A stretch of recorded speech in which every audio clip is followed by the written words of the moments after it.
So my son goes to, one of my son goes to school, right, and I'm never doing his homework. It's pretty, well, I'm not going to say it's appalling. It's an actual choice.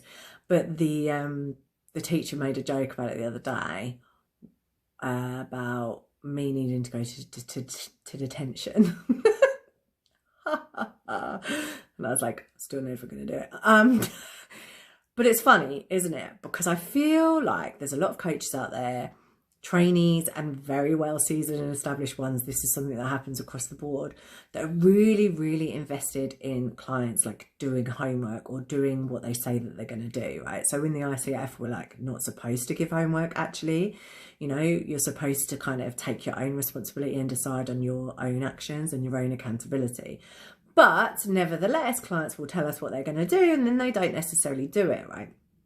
And I see a lot of coaches, like I say, experienced and not, who are really, really invested in their clients kind of doing the supposedly right thing. The problem with that is twofold. One, if any client ever sniffs that you're really invested in what they do, then the inner rebel child comes out and they don't want to do it. People don't like being pushed around. And this is what I was saying last time about mentoring, right? People don't really want mentoring. They want to be told what they already know is right, yeah? They want to feel like it comes from them. So people get stubborn and they don't want to do it. So it undermines your relationship with your client. Forget about whether or not they're going to do it, right? And whether they're going to get the results. It undermines your relationship with them.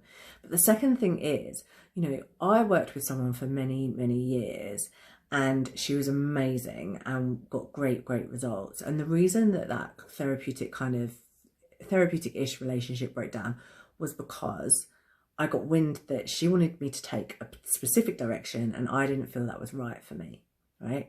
And because of that, because it became about this specific direction, I ended up kind of running away. And that was a very long time that I was working with this person. Now, that person I think was probably right, to be honest with you. But at the time, there were other things going on for me that just made that direction not feel right at the time. It's right now, but it wasn't right then, yeah? And I wasn't ready.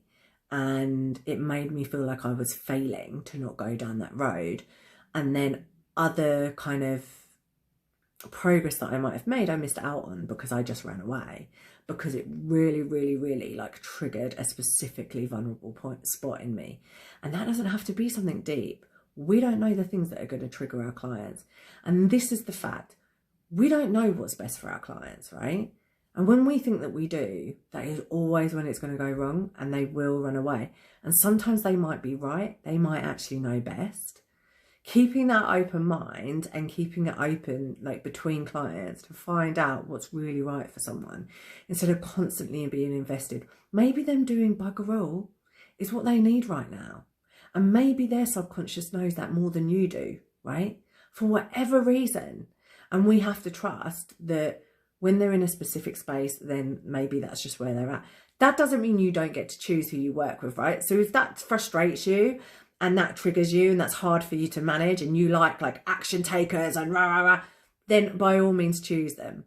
But when you're in that space with someone and they are already your client and the client relationship isn't severed yet, then you need to allow for the possibility that they might know best, right?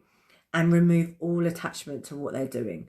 You serve them in the session and you support them in whatever ways you do or do not do. Like some people you don't have any contact with, it depends on your process between sessions, but you are not telling them what to do. That's what the rest of the world is doing. It's not what you're doing. That doesn't mean that you can't give them kind of a great steer, really help them to create awareness, really test what's right for them, really help them to build up brilliant strategy. But at the end of the day, you trust them as a human to decide how that's implemented, right?